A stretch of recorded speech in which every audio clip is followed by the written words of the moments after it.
De Antonio Sandoval, El árbol de la escuela. En el patio de la escuela había un árbol, solo uno. A Pedro le gustaba correr cerca de aquel árbol durante los recreos. Cuando pasaba a su lado lo miraba de reojo para no chocar con él. Un día se detuvo y se fijó en su aspecto. Era delgaducho, con ramas finas como de alambre, y tenía unas pocas hojas secas. Pedro se acercó y acarició su tronco. De repente, al árbol le brotó una hoja nueva. La profesora le advirtió que no debía tocarlo. Le explicó que podía estropearse.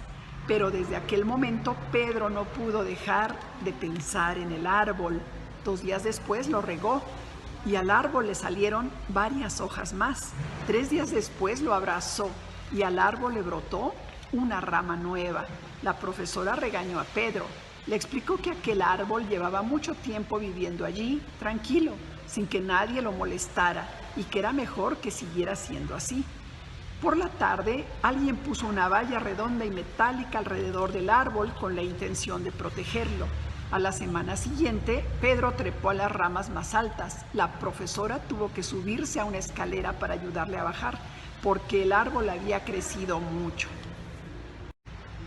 Después, Pedro explicó a sus compañeros que aquel árbol necesitaba mucho cariño para crecer, así que Marta plantó una flor junto al árbol para que no se sintiese tan solo.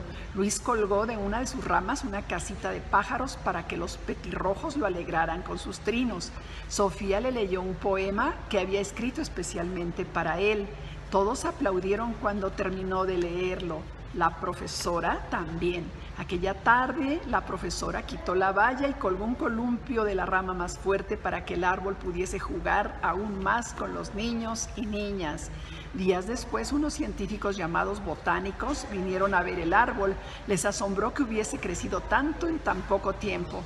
Al acabar sus comprobaciones, dijeron que aquel era un ejemplar único en el mundo y que debían cuidarlo muchísimo.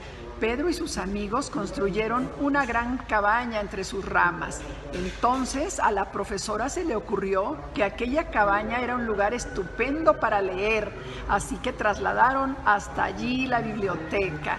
Una mañana Pedro descubrió que al árbol le había nacido una especie de pequeña pelota en una rama. ¿Qué sería?